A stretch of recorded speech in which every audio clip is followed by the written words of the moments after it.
MP বলেন না, আপনি বলেন ও বলেছে, ও বলেছে, ও না। আপনি একজন সিনিয়র নেতাকে আপনি বলছেন ইনি বলেছেন, কারণ আমি আপনার নেত্রীকে যদি বলি খালেদা বলেছেন কেমন শোনাবে? বলেন না, কারণ না আমি বলবো না, আমি সেই শিক্ষা করি না। আপনার নেত্রীকে নেত্রী বলার আগে আমি মাননীয় বলি। আপনি শিক্ষিত না, আমি মাননীয় বলি, আপনি একবারও বলেননি। আপনি আসলে এই ঝগড়াটা কথা বলবেন, অসত্য কথা, অসত্য তথ্য দিবেন, অসত্য কথা দিবেন, ফাইল পত্র নিয়ে আসছেন। ঠিক আছে, ভুল তথ্য হলে জনগণ বিচার করবে, জনগণ বিচার করবে।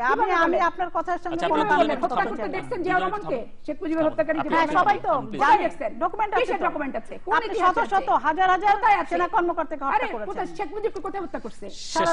বললেন যে আপনি আপনার দলের নেতা কোথায় হত্যা করছে? তারেক জিয়ার 13 কোটি টাকা ফেরত আসছে। আর আপনার কি করছে আমেরিকার বিভিন্ন জায়গায়?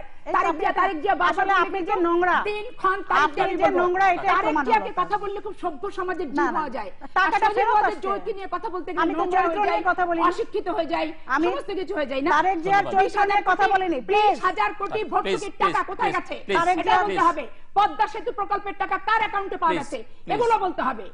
এগুলো কার অ্যাকাউন্টে পাওয়া গেছে? তারেক রহমান আপনাদের তারেক রহমানের দুর্নীতির টাকা ফেরত আসছে, হয় না আপনাদের ফেরত আসছে।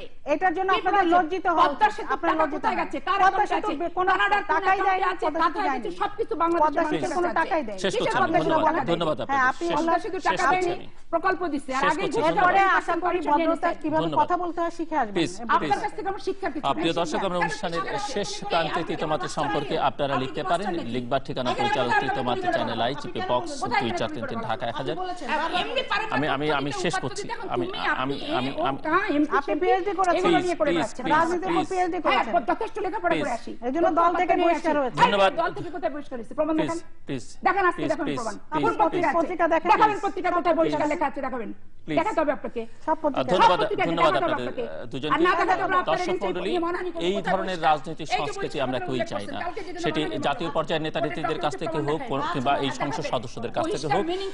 আগামী দিনের বাংলাদেশ কোথায় যাচ্ছে সেটি নিয়ে জনগণ শঙ্কিত, আমাদের নেতা নেত্রীরা উত্তেজিত, কিন্তু তাদের এই উত্তেজনা আমাদেরকে আরো শঙ্কার মধ্যে ফেলে দিচ্ছে। দর্শক, আমাদের সাথে থাকবার জন্য অসংখ্য ধন্যবাদ। আপনাদের সবার জন্য শুভকামনা। ধন্যবাদ।